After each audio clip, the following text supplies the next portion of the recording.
إن الحمد لله نحمده ونستعينه ونستغفره ونعوذ بالله من شرور أنفسنا ومن سيئات أعمالنا من يهده الله فلا مضل له ومن يضلل فلا هادي له وأشهد أن لا إله إلا الله وحده لا شريك له وأشهد أن محمدا عبده ورسوله أما بعد. Louange à Allah, le créateur des cieux et de la terre, on le loue tout ce qu'il nous accorde comme bien, comme grâce, on lui demande de prier sur son prophète Mohammed, sallallahu alayhi wa sallam, sa famille, ses compagnons, et tous ceux qui les ont suivis jusqu'au jour de la rétribution. Celui qui a la guidé, personne ne peut l'égarer, celui qui a l'égaré, personne ne peut le guider. Alors ceci est une série de réfutations détaillées et une mise en garde contre le nommé Islam ibn Ahmad. J'ai intitulé cette série de réfutations mise en garde contre Islam ibn Ahmad, ainsi qu'une réfutation détaillée de ses manipulations et mensonges. Alors ce Islam ibn Ahmad n'a cessé d'égarer et de tromper les musulmans. Il ne cesse de dénigrer les savants. Et il ne s'arrête pas là, il ment sur les savants, comme on va le voir, Inch'Allah, avec preuve. C'est un manipulateur et un ruseur. Tout ceci, on le verra avec preuve. Vous allez vous-même écouter ses propos. Islam ibn Ahmad a une haine envers les salafis, qu'il appelle les Wahhabiyya. Il a une haine envers le Cheikh al-Albani. Et j'ajouterai même une jalousie envers ce grand savant de hadith, n'en déplaise aux passionnés et aux ignorants. Il a une haine envers le Cheikh al-Islam ibn Taymiyyah. Il a une haine envers les savants salafis en Arabie Saoudite. Il a une haine envers le Cheikh Mohammed ibn Abdul Wahhab. Il a une haine envers les gens de la Sunna. En réalité, Islam ibn Ahmad a une haine envers les gens de la Sunna. Mais il aime les Asha'ira, les Maturidiyya. Bref,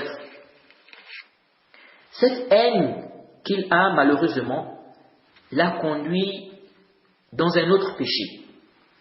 Et s'il ne se repent pas de cela, et qu'il ne corrige pas cela, je crains pour lui le jour dernier. Cette haine l'a conduit à l'injustice, à ne pas être juste. Il a été injuste envers les salafis, injuste envers des savants de la sunna. Il a menti sur eux, il a trompé les gens en mentant sur eux. Or, ceci n'est pas permis. Même si tu détestes quelqu'un, tu n'as pas le droit d'être injuste envers cette personne. Et cela même si c'est un mécréant. Alors, que dire d'un musulman? Que dire d'un savant? Quelqu'un qui s'est battu pour la sunna. Quelqu'un qui a défendu la sunna. Quelqu'un qui a refuté les innovateurs, qui a défendu le prophète et ses compagnons, quelqu'un qui a passé sa vie à chercher à éclairer les gens dans leur religion, a fortiori, tu n'as pas le droit d'être injuste envers cette personne. Allah subhanahu wa ta'ala dit وَلَا يَجْرِمَنَّكُمْ شَنَآنُ قَوْمٍ عَلَىٰ أَلَّا تَعْدِلُوا اعْدِلُوا هُوَ أَقْرَبُ لِلتَّقْوَى وَاتَّقُوا اللَّهَ إِنَّ اللَّهَ خَبِيرٌ بِمَا تَعْمَلُونَ. Allah subhanahu wa ta'ala dit, Surat 5 au verset 8, Allah subhanahu wa ta'ala dit sur la traduction rapprochée, et que la haine pour un peuple ne vous incite pas à être injuste, pratiquez l'équité, cela est plus proche de la piété, et craignez Allah, car Allah est parfaitement connaisseur de ce que vous faites. Islam ibn Ahmad, Allah est parfaitement connaisseur de ce que tu fais. Et la rencontre, c'est Yawm al-Qiyamah. Le conseil que je te donne, c'est de te repentir avant qu'il ne soit trop tard. Je me demande, subhanallah, avec tout ce monde-là, qu'il ne fait que tromper et égarer, comment fera-t-il Yawm al-Qiyamah avec tout ce fardeau? Car celui qui appelle à un égarement, il a le péché de ceux qui vont le suivre dans ça, sans qu'on ait diminue quoi que ce soit de leur péché. Sans qu'on ait diminue quoi que ce soit de leur péché. Tu accuses des savants de la sunna d'être des manipulateurs. Mais en réalité, c'est toi le manipulateur, comme je vais le démontrer, Inch'Allah. Nous devons défendre la sunna, défendre les savants de la sunna. Nous devons faire face à ces innovateurs, ces manipulateurs et ces ruseurs. Si nous ne défendons pas la sunna, les savants de la sunna, et si nous ne refutons pas le bâtil et le faux, il n'y a aucun bien en nous. Nous devons défendre la sunna. Nous devons défendre les savants de la sunna.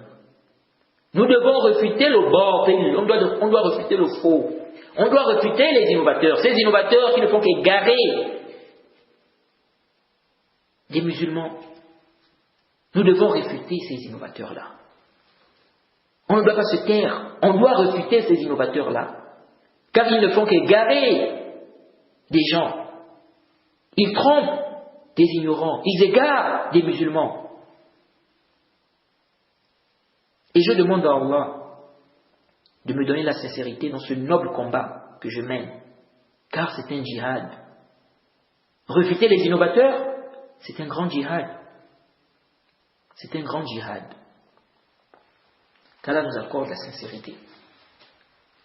Avant de commencer, je tiens à rappeler des points importants. Mon but ici n'est pas de prendre toutes les vidéos d'Islam ibn Ahmad et de réfuter une par une. Déjà, je l'ai réfuté sur certains sujets déjà dans certains de mes cours. Mais ici, dans cette réfutation, le but dans cette réfutation n'est pas de prendre toutes les vidéos d'Islam ibn Ahmad et de réfuter une par une. Car cela va me prendre énormément de temps. Et je n'ai pas que ça à faire. Je suis en train de vouloir terminer l'explication des fondements de la Sunna de l'imam Ahmed. Et je suis en train de chercher à terminer l'explication du chapitre de la vente, qui est une explication détaillée pour les francophones, et dans laquelle je m'efforce de parler également des transactions contemporaines. Je mentionne les divergences des savants, les preuves de tout un chacun, et ce qu'on retient en conclusion. C'est une explication qui demande énormément de temps, énormément de recherche. Donc regrouper entre tout ça, ça demande vraiment du temps. Donc je vais ici vous montrer quelques manipulations, mensonges, ruses et égarements d'Islam ibn Ahmad. Et ce que je veux démontrer ici, c'est largement suffisant pour ouvrir les yeux de ceux dont les paupières du discernement dorment encore. C'est largement suffisant.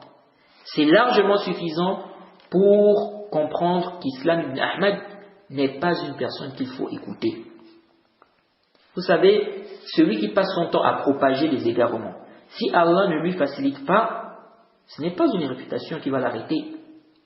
Et donc, il aura toujours des égarements qu'il faut réfuter. Et ça peut être fatigant. Il y a des égarements, lorsqu'on te montre ça, ça suffit pour que tu délaisses cette personne. Ça suffit. Donc, même si la personne vient encore avec des ambiguïtés, tu ne lui accordes aucune valeur. Tu ne l'écoutes pas. Car tu as compris que c'est une personne qui n'est pas sur la bonne voie. Tu as compris que c'est une personne qu'il ne faut même pas écouter. Car tu as compris que c'est un menteur, un manipulateur, un ruseur, un égaré. Car s'il faut refuter à chaque fois la même personne, on ne finit pas. Parce que ces gens-là, à chaque fois, ils viennent avec des égarements, des ambiguïtés, des mensonges, des bêtises. Donc il y a des égarements, il y a des choses, lorsqu'on te montre ça, ça suffit. Vous savez, parfois, des frères m'envoient des vidéos de Mohamed Bajrafil en me disant, regarde ce qu'il a encore dit, Mohamed Bajrafil dit encore ceci, ou bien il dit cela. J'ai dit aux frères, les réfutations que j'ai faites à Mohamed Bajrafil suffisent largement pour celui qui cherche la vérité à ne plus le suivre. Ça suffit. C'est largement suffisant. Au point où un homme musulman même l'a réfuté. Il a démontré que c'était un menteur. Donc si quelqu'un a compris que celui-là, ce n'est pas quelqu'un qu'il faut suivre, même si après tu entends encore qu'il a dit ceci ou cela, tu n'as plus écouté ce qu'il dit. Car tu as compris que c'est un menteur, un manipulateur, un égaré. Donc tu n'as plus écouté ce qu'il dit jusqu'à ce qu'il se repente, qu'il se réforme. Sinon tu ne l'écoutes plus. Parce que si tu as compris que c'est un menteur, un manipulateur, un ruseur, et malgré ça tu persistes à l'écouter, mais il va toujours te mentir, te manipuler. Et comme tu n'as pas assez de science, tu ne pourras pas savoir où se trouve la manipulation, le mensonge. Et c'est là le grand danger. C'est pourquoi je dis, les gens qui continuent à écouter, les gens comme Hassan el-Hussein, Mohamed Bajrafil, après les preuves claires qui leur sont apparues, ce sont soit des ignorants, soit des passionnés fanatiques. Et il n'y a pas un troisième groupe pour moi. Ce sont soit des ignorants, soit des passionnés fanatiques.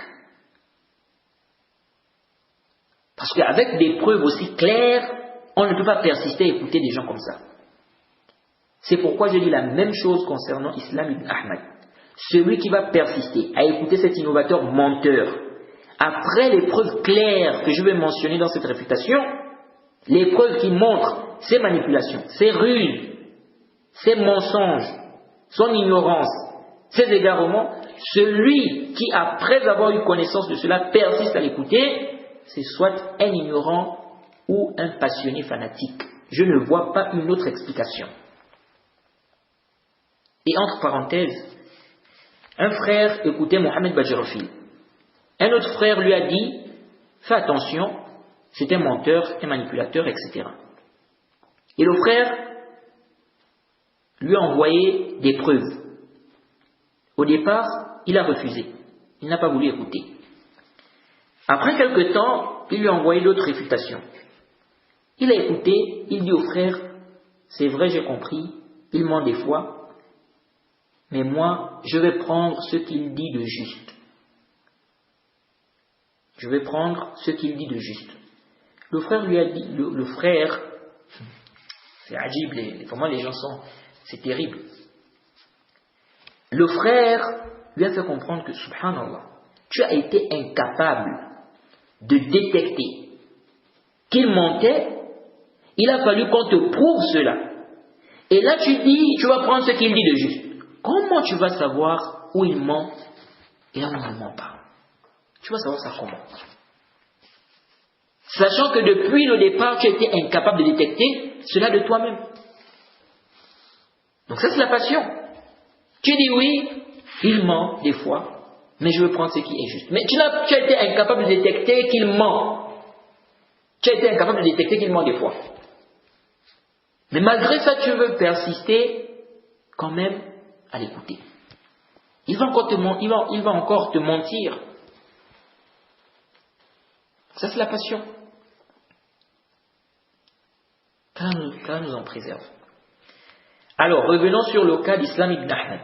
Islam ibn Ahmad est un menteur et c'est un manipulateur.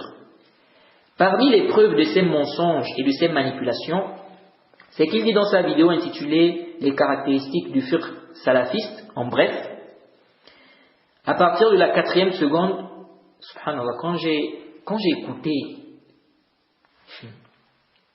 ce que Islam ibn Ahmad a dit dans cette vidéo, j'ai eu encore plus de certitude qu'Islam ibn Ahmad est un grand menteur. Il dit dans cette vidéo, à partir de la 4e seconde jusqu'à la 44e seconde, il dit, c'est pour ça, si vous revenez au livre de Wahhabiyya, vous allez wallahi remarquer deux choses. Et j'ai remarqué ces deux choses après 9 ans dans la Wahhabiyya. Que le fiqh dans l'école Wahhabiyya est un fiqh des insultes. C'est un fiqh stupide. Il n'a aucune valeur. Un exemple. Pourquoi c'est un fiqh des insultes? N'importe quel sujet où les Wahhabiyya ont une divergence, chacun traite l'autre d'innovateur, mubtadi' ou fasiq. Donc pervers. Ça, ce sont les propos d'Islam ibn Ahmad. Écoutez ces propos. C'est pour ça que si vous revenez au livre de Wahhabiyya, vous allez wallah remarquer des choses. Et j'ai remarqué ces deux choses pendant que après 9 ans dans le Wahhabiyya. Que al-fiqh dans l'école de Wahhabiyya, c'est un fiqh des insultes. Et la deuxième remarque, c'est un fiqh stupide. N'a aucune valeur. Un exemple. On commence par le premier. Pourquoi c'est un fiqh des insultes? N'importe quel sujet où les Wahhabiyya ont une divergence, chacun traite l'autre d'innovateur, mubtadi' ou fasiq. Alors déjà, il faut savoir que quand Islam ibn Ahmad parle de al-Wahhabiyya, il parle des salafis. Ça, il faut déjà comprendre ça. Alors, ici, Islam ibn Ahmad a créé une école juridique qu'on appelle l'école al-Wahhabiyya. Parce que c'est une école qui n'existe pas. Il n'y a pas d'école qu'on appelle il n'y a pas une école qu'on appelle l'école wahhabiyya. Ça, c'est une invention d'Islam ibn Ahmed. L'Islam ibn Ahmed a créé une école qu'on appelle l'école wahhabiyya. Parce que c'est une école qui n'existe pas, sauf dans la tête d'Islam ibn Ahmed. C'est une école qui n'existe pas, sauf dans la tête d'Islam ibn Ahmed. Et les savants qu'il considère comme les savants wahhabiyya, tels que le Cheikh Ibn Uthaymin, le Cheikh Ibn Baz, ce sont des savants à la base qui suivent le madhab hanbali. Et leurs livres sont là, on peut constater clairement que ce sont des savants qui suivent le madhab hanbali. Et en Arabie Saoudite, le madhab, ici c'est le madhab hanbali.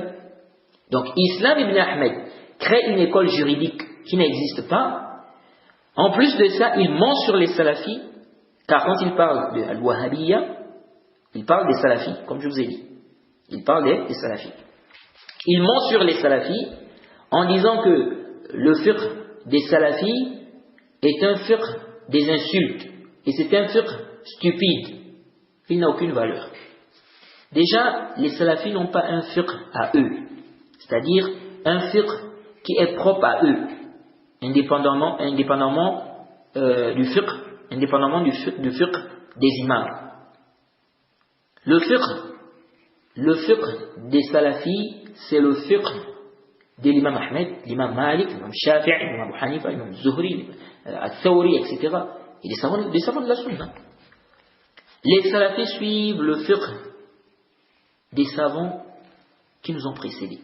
Les salafis suivent le fiqh des savants de la sunna. D'ailleurs, les savants comme le Cheikh Ibn Baz, le Cheikh Al-Albani, le Cheikh Ibn Uthaymin, ces savants-là ils suivaient qui? Ils suivaient les savants qui nous ont précédés.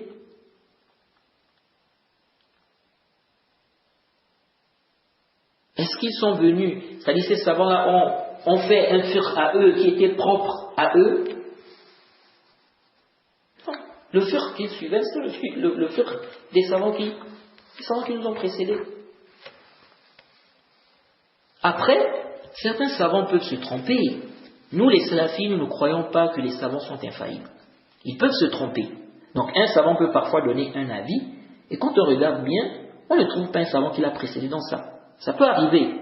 Ça peut arriver à n'importe quel savant. Mais cela ne veut pas dire qu'il a un fiqh propre à lui. Donc, les savants que tu traites de wahhabiyya, beaucoup parmi eux suivent le madhab hanbali. Comment tu veux transformer ça en madhab wahhabi? L'imam Ahmed a vécu avant le cheikh Mohammed ibn Abdul Wahhab ou après? Et c'est là aussi où on voit l'ignorance de certaines personnes. Il y a des gens qui traitent même le cheikh l'islam ibn Taymiyyah de wahhabi. Alors qu'il a vécu avant le cheikh Mohammed ibn Abdul Wahhab. Donc comment il peut être son suiveur? Le cheikh Mohammed ibn Abdul Wahhab se référait au cheikh l'islam ibn Taymiyyah, à son élève Ibn al-Qayyim. Donc, ceux-là c'est-à-dire, ils étaient avant le cheikh Mohammed ibn Abdul Wahhab. Ensuite, Islam ibn Ahmed dit pourquoi c'est un fiqh des insultes. N'importe quel sujet où les wahhabis ont une divergence, chacun traite l'autre d'innovateur, mubtadi', fasiq. Bien évidemment, il vise ici les salafis. Alors ça, c'est un kadhibun sarih. C'est un mensonge clair. Ceci est un mensonge clair. Déjà, il dit n'importe quel sujet. Donc ça veut dire tout sujet où il y a divergence entre les salafis, chacun traite l'autre d'innovateur, du pervers. On n'a pas besoin de beaucoup réfléchir pour savoir que c'est un mensonge. Et je lance un défi à Islam ibn Ahmed de me prouver le contraire. Et je vous donne des exemples simples pour vous prouver qu'Islam ibn Ahmed est en train de raconter n'importe quoi. Les salafis divergent sur la lecture de la Fatiha derrière l'imam. La lecture de la Fatiha derrière l'imam. Dans une prière, par exemple, où l'imam lit à haute voix, par exemple, on va dire la prière d'Aïcha, ou la prière d'Aïcha après le Maghrib, bien après le Fajr, ces trois prières-là, on sait que l'imam lit à haute voix. Après le Fajr, l'imam lit à haute voix. Après le Maghrib, les deux premières rak'ah, l'imam lit à haute voix. La prière de l'Aïcha, les deux premières rak'ah, l'imam lit à haute voix. Est-ce qu'il est obligatoire pour ceux qui sont derrière de lire la Fatiha? Les salafis divergent sur cette question.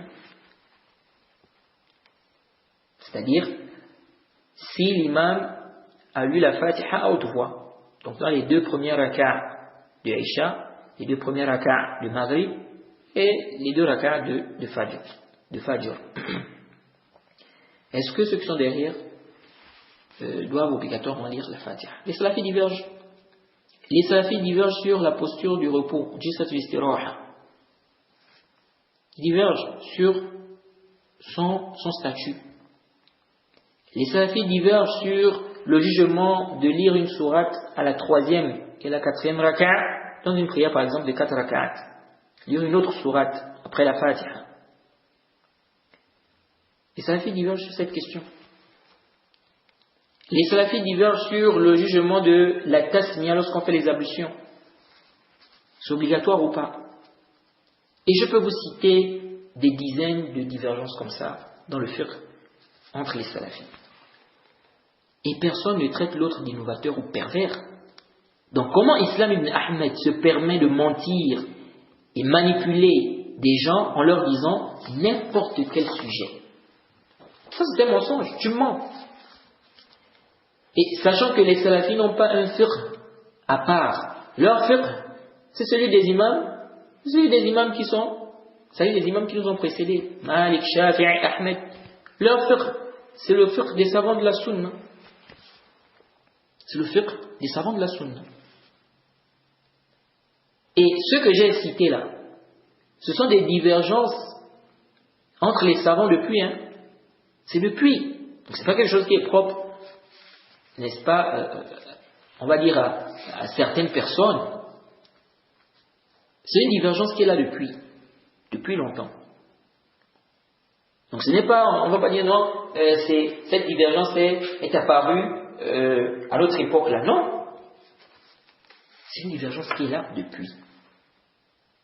Et si tu trouves un salafi qui traite ses frères d'innovateurs ou de pervers à cause d'un sujet sur lequel les savants de la sunna ont divergé, d'une divergence considérée, sache que c'est un ignorant. Et tu ne peux pas prendre l'acte d'un ignorant pour dénigrer les salafis du monde entier en mélangeant même les savants salafis dedans. Et je rappelle pour ceux qui ne savent pas, le salafi c'est celui qui suit les salafs. Celui qui suit le Coran et la Sunna, la compréhension des pieux prédécesseurs, c'est lui le salafi. C'est lui le salafi. Donc ceux qui écoutent Islam ibn Ahmed et qui vont écouter cette réfutation, sachez que le salafi,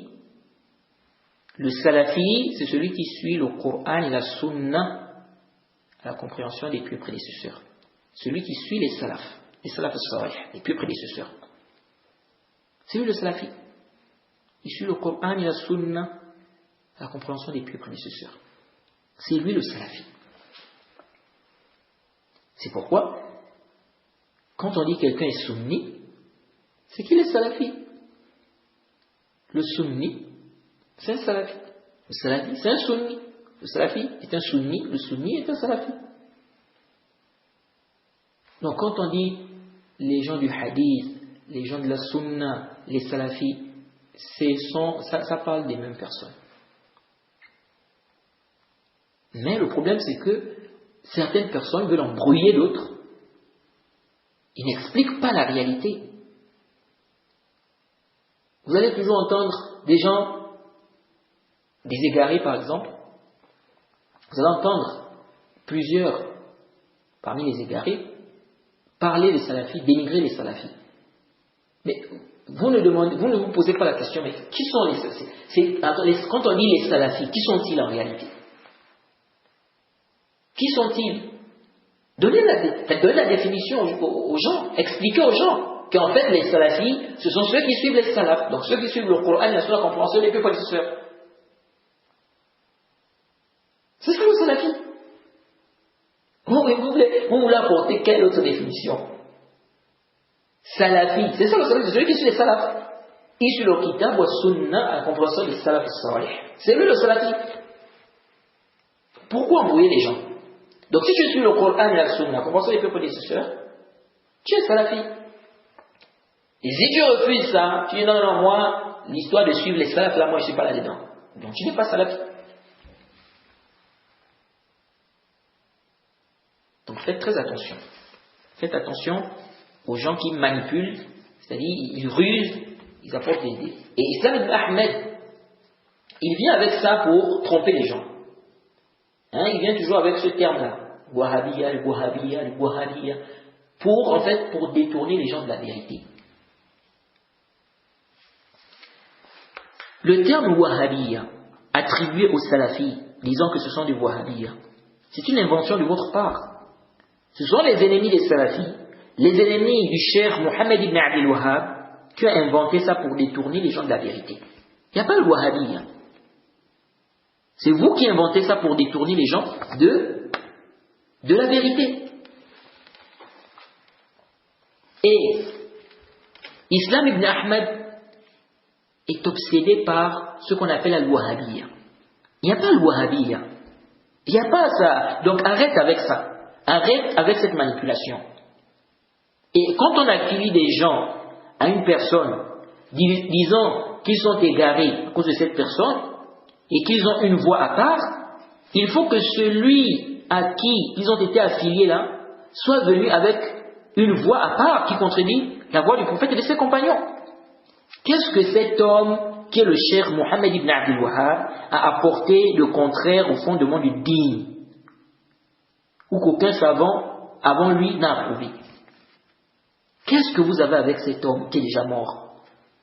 C'est quelqu'un qui a combattu le shirk. Il a passé sa vie à parler du tawhid. C'est quoi votre problème? Ou bien vous voulez faire le shirk. En fait, c'est son combat envers le shirk qui vous dérange. C'est ça en fait. Parce que je ne comprends pas. Et cet homme est un être humain. Il n'est pas infaillible, il peut se tromper. On peut ne pas être d'accord avec lui sur tel ou tel point. Mais se comporter comme c'est-à-dire comme vous le faites là, à son sujet, c'est de l'injustice pure. C'est de l'injustice pure. Donc, Islam ibn Ahmed ment à ses auditeurs lorsqu'il dit n'importe quel sujet.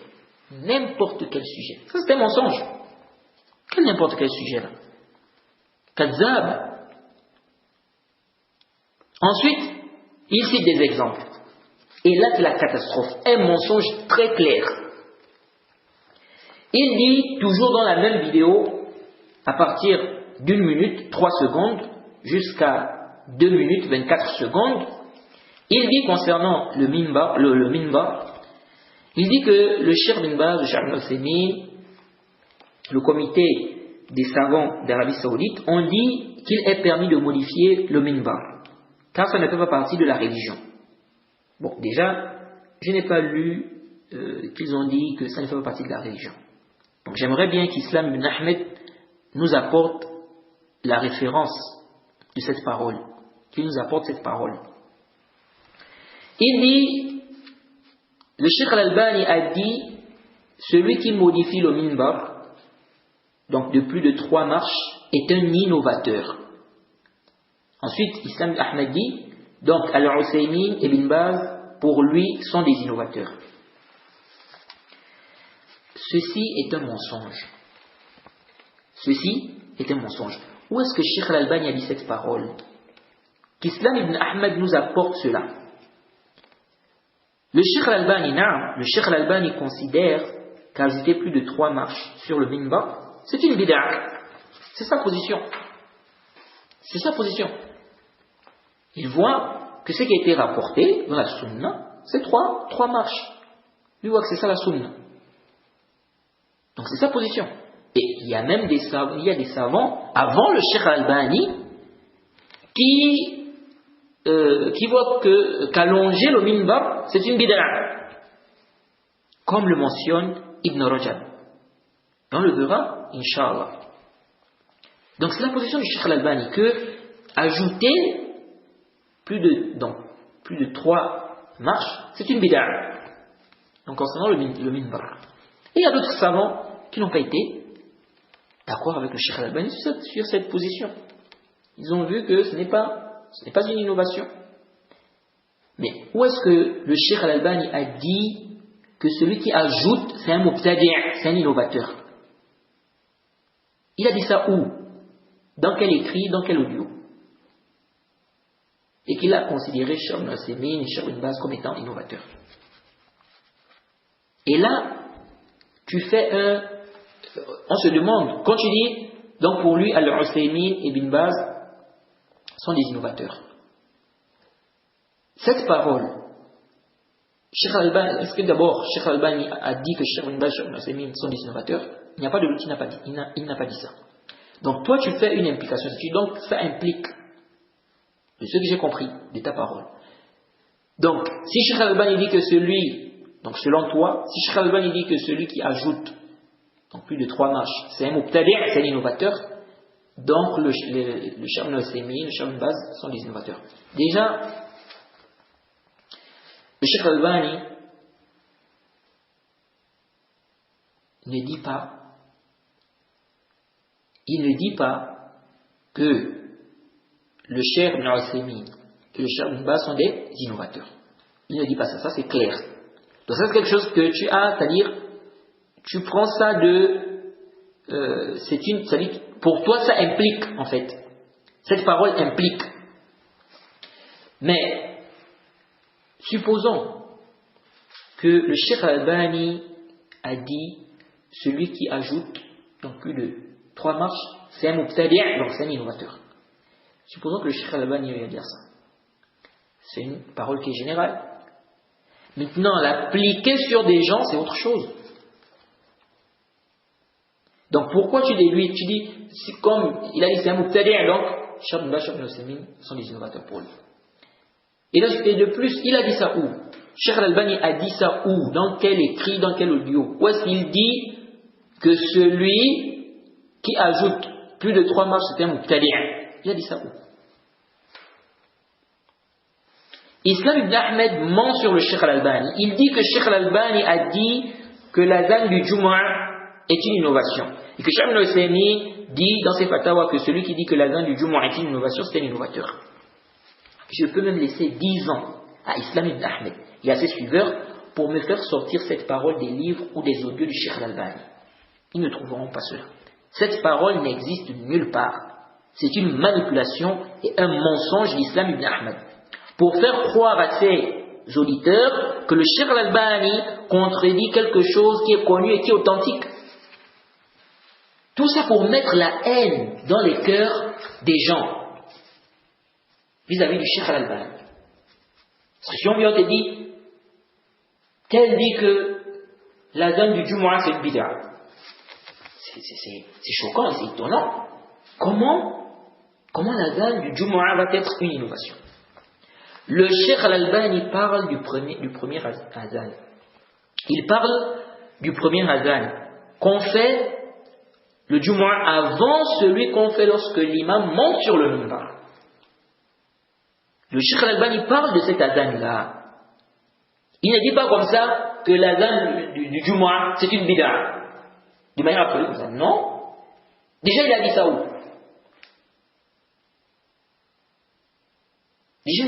Il a parlé de bid'a où?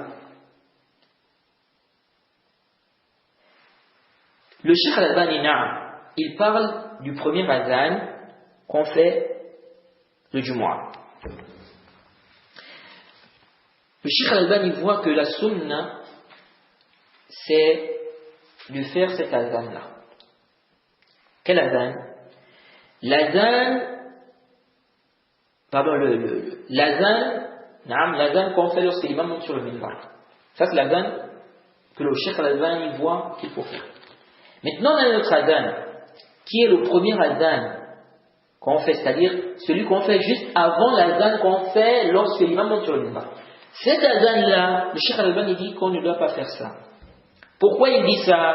Parce que le Cheikh Al-Albani voit que Othman, parce que au temps du prophète Mohammed sallallahu alayhi wa sallam, l'adhan qui était connu, c'était l'adhan qu'on faisait lorsque l'imam monte sur le minbar. C'était l'adhan qu'on faisait lorsque l'imam montait sur le minbar. Donc lorsque le prophète Mohammed sallallahu alayhi wa sallam montait sur le minbar. Donc, on faisait un seul adhan.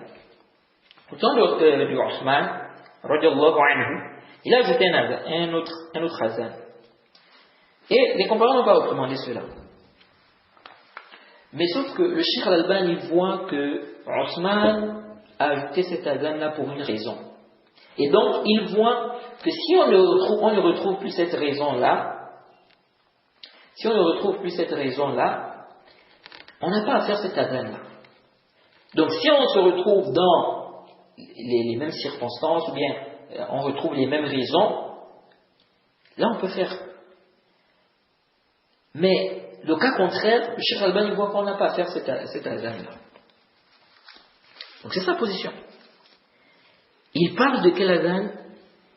Il parle de l'adhan qu'on fait avant l'adhan qu'on fait lorsque l'imam monte sur le minbar. Donc le premier adhan.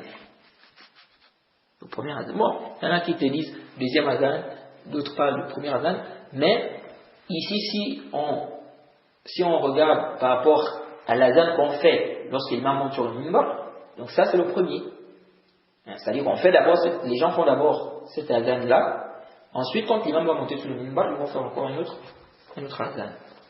Donc le Cheikh Al-Albani voit que le premier adhan-là qu'on fait avant l'adhan qu'on fait lorsque l'imam monte sur le minbar, le Cheikh Al-Albani voit qu'on n'a pas à faire ça. On n'a pas à faire ça, sauf si on se retrouve dans les mêmes conditions, ou bien on a les mêmes raisons pour lesquelles Othman radiallahu anhu avait fait cet adhan-là. Et il y a d'autres savants qui ne sont pas de cet avis, il y a d'autres savants qui voient que même si il n'y a pas ces mêmes raisons-là, on peut le faire. Donc c'est une divergence, où est le problème? Donc le Cheikh Al-Albani parle du premier adhan. Et je suis sûr que Islam ibn Ahmad le sait. Mais pourquoi ne pas expliquer ça aux gens? Pourquoi mentir à ces pauvres ignorants qui t'écoutent? Tu vois jusqu'où ta haine t'a mené? Tu vois jusqu'où ta haine t'a mené? Tu dis,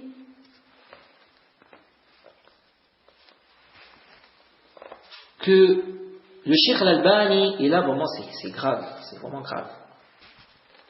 Vraiment, tu dois te repentir publiquement et expliquer à ceux qui te suivent que tu as menti sur ce savant-là,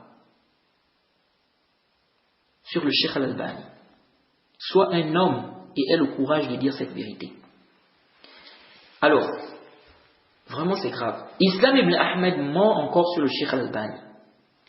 Et vous allez écouter tout ça. Je n'invente rien. Il ment sur le Cheikh Al-Albani disant que Cheikh Al-Albani a dit que celui qui prie dans le mihrab, il a péché. C'est-à-dire, ça ne sert à rien de prier. Que la prière de celui qui prie dans le mihrab, c'est là le problème. La prière, c'est surtout là le problème. La prière de celui qui prie dans le mihrab n'est pas valide. Il dit que c'est une bid'a. Et il dit que le Cheikh Ibn Uthaymin dit que c'est mustahab, donc c'est préférable de prier dans le mihrab. Déjà, le Cheikh Ibn Uthaymin parle de mubah, il dit c'est permis. Mais il dit, même si on dit que c'est mustahab, que c'est préférable à cause de la maslaha, donc, parce que ça, le Cheikh Ibn Uthaymin voit que ça permet de montrer aussi la direction de la qibla. Il dit, si on dit que c'est préférable à cause de la maslaha, de l'intérêt, il a dit c'est bien. À la base, le Cheikh, il dit que c'est mubah, ça c'est la base. Bref, alors, où est-ce que le Cheikh Al-Albani a dit que celui qui prie dans le mihrab, sa prière n'est pas valide? Le mihrab, c'est cet endroit-là, hein, le mihrab dont il est question ici, c'est cet endroit-là où l'imam se place. Vous voyez dans des mosquées, vous allez souvent voir qu'il y a un endroit qui est fait, on va dire c'est comme un peu, c'est sous forme de cercle. Hein. L'imam se place souvent là, donc c'est là où l'imam se place quand il dirige la prière. Cet endroit-là, ça, hein, cette façon de comment dirais-je, et cet endroit qui est sous forme de cercle, on parle de quoi? On parle du mihrab, ce qu'on appelle le mihrab ici. Donc c'est de ça dont il est question ici. Où est-ce que le Cheikh Al-Albani a dit que faire la prière dans ça, la prière n'est pas valide? C'est-à-dire celui qui prie dans ça, sa prière n'est pas valide. Ceci est un mensonge. C'est un mensonge d'Islam ibn Ahmed. Et je peux laisser même 10 ans à Islam ibn Ahmed et à ses suiveurs afin de me faire sortir cette parole des livres ou des audios du Cheikh Al-Albani. Ils ne peuvent pas me faire sortir cela.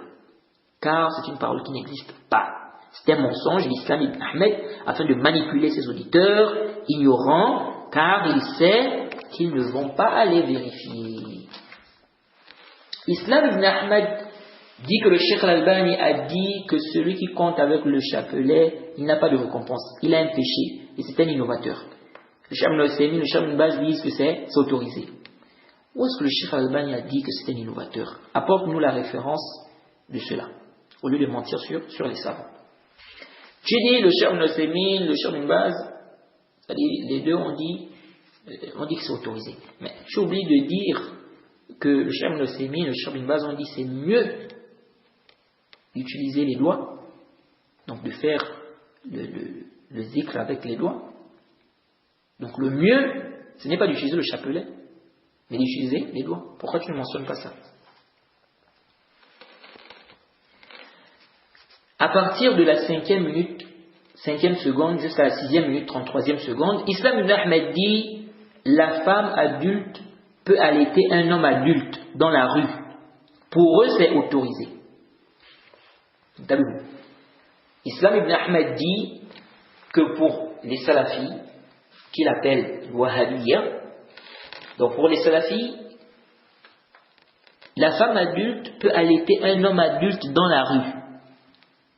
Il dit, Al-Uthaymin l'a autorisé, mais il a dit je préfère qu'elle mette son lait dans un verre et elle donne.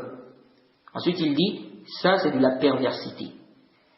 Il dit, et Al-Albani dit dans Sislatu Huda wa Nour, il a dit que celui qui dit qu'elle doit mettre ça dans un verre, donc qu'elle doit mettre son lait dans un verre pour allaiter un autre, c'est un mubtadi', c'est un innovateur. Il dit que le Cheikh Al-Albani a dit que c'est un innovateur. Ensuite, Islam Ahmed dit, et ses élèves lui disent, mais ya cher, elle doit se découvrir. Il dit, ce n'est pas grave, elle lui montre et je ne continue pas. Après il dit, ce sont des pervers. Donc ici quand il dit, je ne continue pas, c'est pour dire en fait que Cheikh Al-Albani a dit quelque chose de grave ici. Quelque chose même de pervers. Hein. Des choses de perversité en fait.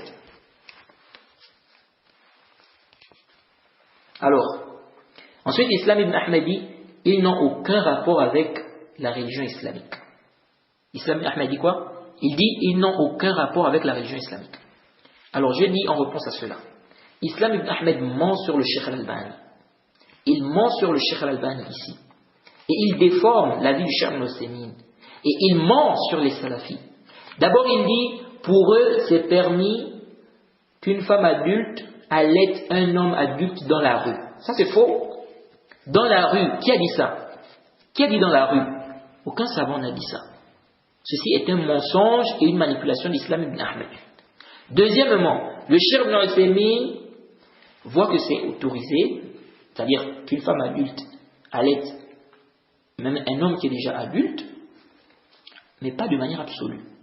Il voit que ça, c'est restreint à celui qui était dans la même situation que Salim. Et il dit même que comme l'adoption n'est plus permis, il dit donc, en réalité ça ne peut plus se faire. En réalité ça ne peut plus se faire. Et j'avais parlé de cela quand j'avais parlé de cette question d'allaitement. Mais attends, Islam ibn Ahmed, est-ce qu'il lit vraiment les livres de fiqh? Parce que ça, c'est le jahlun mahd. C'est quoi? Jahlun mahd. C'est la pure ignorance. Les fuqaha ont divergé sur ce sujet. Est-ce que l'allaitement peut rendre illicite les personnes entre elles, même si elles sont déjà adultes? Ça veut dire quoi? À la base, si par exemple, si une personne a été allaitée par une femme, cette femme devient sa mère de lait. Il lui est interdit d'épouser ses filles. Si c'était un homme par exemple, il lui est interdit d'épouser ses filles. Elles deviennent ses sœurs de lait. Bien évidemment, avec les détails concernant le nombre de tétés. Maintenant, les savants ont divergé. Est-ce que cet allaitement a toujours cet effet d'interdiction, même si la personne est déjà adulte, ou bien c'est limité à 2 ans, avec 2 ans et moins de 2 ans. C'est-à-dire que si la personne a dépassé 2 ans, et que cette personne est allaitée par une femme, par exemple un enfant de 3 ans ou 4 ans ou 5 ans, est-ce que cet allaitement-là peut avoir l'effet qu'a l'allaitement avant 2 ans par exemple? Est-ce qu'on va dire que, par exemple, quelqu'un, à la base, n'est pas sa mère? On va dire qu'il a 5 ans. À la base, ce n'est pas sa mère. Maintenant, elle allaite. Il y a eu 5 allaitements. Ou 6 ou 7. Bien, elle a même allaité pendant 1 mois ou 2 mois. Est-ce qu'on va dire ici que ça, c'est sa mère de lait, sachant qu'il a déjà atteint 5 ans? Donc, ici, les savants ont divergé. L'allaitement, là, qui rend illicite, là, qu'on va dire non, il ne peut plus épouser, par exemple, les filles de cette femme-là, ou bien elle devient sa mère de lait, donc il ne peut pas aussi l'épouser. Est-ce qu'on va dire que ça s'applique même si l'allaitement c'est-à-dire même si on a fait l'allaitement au moment où la personne était adulte? Donc ça, c'est une divergence entre les savants. Les savants divergent. Ouvrez n'importe quel livre de fiqh qui détaille le sujet. Vous verrez que les savants divergent sur cette question. Et j'ai détaillé cela dans la série d'audio que j'ai faite sur l'interdiction de raser la barbe. Et j'ai même refuté Islam ibn Ahmed au sujet de la barbe là-bas. Donc il y a des savants qui voient qu'on peut allaiter même l'adulte. Et que cet allaitement-là aura un effet par rapport à l'interdiction. Donc pour Islam ibn Ahmed, les savants qui ont autorisé ça, si on prend sa parole, les savants qui ont autorisé ça, c'est quoi? Ils ont autorisé la perversité. Vous voyez? C'est comme ça qu'ils se comportent envers les savants. Et si on prend même sa parole, on va même dire qu'Islam ibn Ahmed est en train d'accuser le prophète d'avoir permis une perversité. Car le prophète a permis à une femme, donc au temps du prophète Mohammed sallallahu alayhi wa sallam, le prophète avait permis à une femme, il avait permis à une femme d'allaiter quelqu'un qui était déjà adulte, qui était déjà grand. Salim. Il avait même déjà la barbe. Parce qu'il était, ils l'ont pris, ils l'ont élevé, il a grandi. Donc avec eux, il est devenu adulte. Et le prophète Mohammed sallallahu alayhi wa sallam avait permis, n'est-ce pas, qu'il soit allaité, pourtant il était déjà grand, afin qu'il soit interdit à, n'est-ce pas, à cette femme-là donc qui l'a gardé. Et à la base, c'était quelqu'un qui était étranger à cette femme, à la base. Il était étranger à cette femme. Et j'ai détaillé cette question dans la série d'audio sur la barbe. Pour ceux qui veulent des détails, ils repartent à l'audio. Le but ici n'est pas de traiter cette question dans les détails, mais c'est de vous montrer les mensonges et l'ignorance d'Islam ibn Ahmed. Ensuite, Islam ibn Ahmed ment sur le Cheikh al-Albani disant qu'il a dit, celui qui dit qu'elle doit mettre le lait donc, dans un verre pour allaiter un autre, c'est un mubtadi', c'est un innovateur. Et ses élèves lui disent, ya cher, elle doit se découvrir, il dit ce n'est pas grave, elle lui montre et je ne continue pas. Ce sont des pervers. D'abord je dis c'est toi le pervers. C'est toi le pervers. Car tu mens, tu es un menteur et celui qui ment est un pervers. Le menteur est un pervers. Et on ne doit pas prendre même la science de lui. En plus, tu es ignorant sur le sujet. Déjà, où est-ce que le Cheikh al-Albani a dit que c'est un innovateur? Sors-nous cet audio-là. Je te laisse même 10 ans.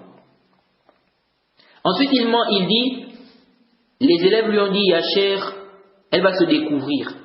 Il a dit, ce n'est pas grave, elle lui montre et je ne continue pas. Donc quand il dit, je ne continue pas, c'est pour faire croire ou pour faire comprendre à ses auditeurs ignorants que le Cheikh al-Albani a dit ici une chose grave, une perversité. Donc il dit, je ne continue pas. Donc il a dit, ce sont les pervers. C'est toi le pervers. C'est toi le pervers. Tout d'abord, il a déformé ce qui s'est passé. On a posé la question au Cheikh al-Albani. Comment la femme doit allaiter l'adulte en question? Car le Cheikh al-Albani est d'avis que c'est permis. C'est permis qu'une femme allaite quelqu'un qui est déjà adulte. Et donc, elle va devenir sa mère de lait. Bien évidemment, il est autorisé avec des détails. Mais ce n'est pas ce qui nous intéresse ici. Donc, ce qui nous intéresse ici, c'est de voir le mensonge et la manipulation d'Islam ibn Ahmed. Donc, ils ont posé la question au Cheikh al-Albani, mais comment la femme là va allaiter cet adulte-là?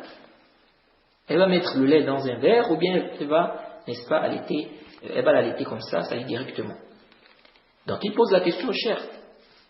Comment elle va faire? Elle met ça dans un verre ou elle donne ça? Ça y est, donne le lait comme ça directement.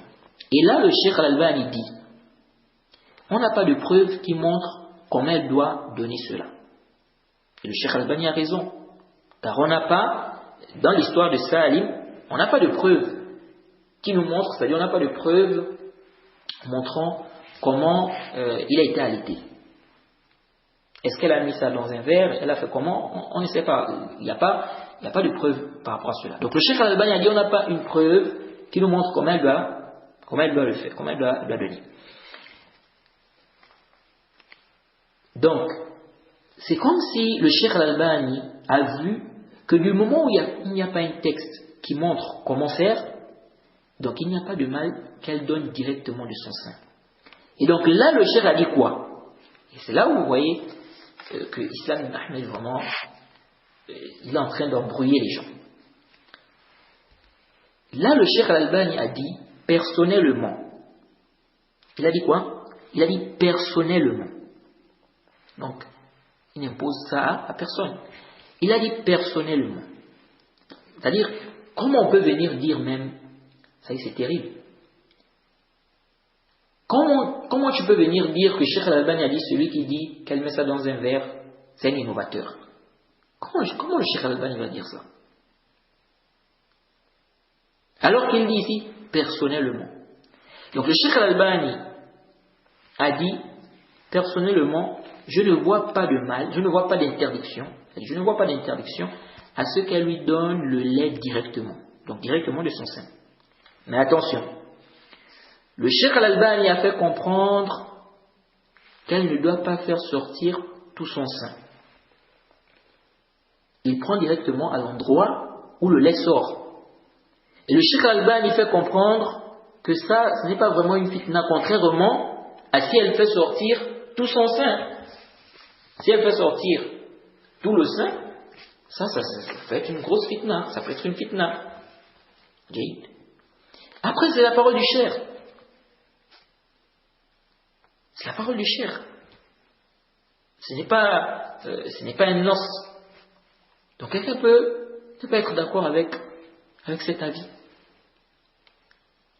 Mais pourquoi dénigrer? Pourquoi tromper les gens, pourquoi ruser, pourquoi mentir, pourquoi déformer les choses? Et moi je pose la question à Islam ibn Ahmed. Qu'ils nous disent comment on a allaité Salim? Directement ou bien par le moyen de quelque chose? Islam ibn Ahmed ne peut pas nous apporter une preuve qui justifie ça ou ça. Car ça n'existe pas. Et si on dit qu'elle donne dans le verre, une autre question se pose. Comment on va calculer l'allaitement? Bref, l'avis qu'on avait adopté quand on a parlé de cette question, c'est l'avis de la majorité des femmes du prophète Mohammed sallallahu alayhi wa sallam. On a dit que ça, le fait d'allaiter quelqu'un qui est déjà adulte, on a dit que ça c'était spécifique à Salim. Donc on ne peut plus, il n'y a pas à le faire aujourd'hui. C'était spécifique à Salim. Peut-être certaines personnes ne comprennent pas bien le sujet. Hein? Le but ici n'est pas de parler de ce sujet-là. Hein? Ceux qui veulent les détails, ils peuvent repartir à la série d'audio sur la barbe. J'ai parlé de cela là-bas. Donc le but ici n'est pas de détailler la question là. Donc la question de l'allaitement. Et dans la parole d'Islam ibn Ahmed, quand il dit « ils n'ont aucun rapport avec la religion islamique », on peut comprendre un takfir de sa part envers les savants salafis, envers les salafis. Quelle catastrophe!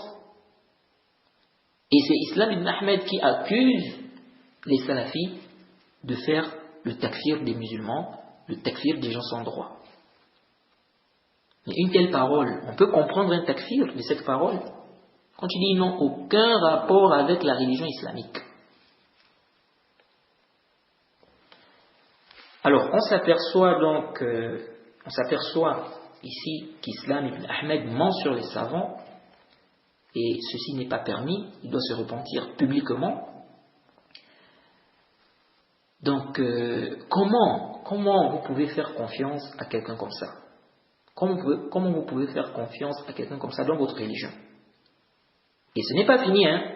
Ce que j'ai montré là, ce n'est rien.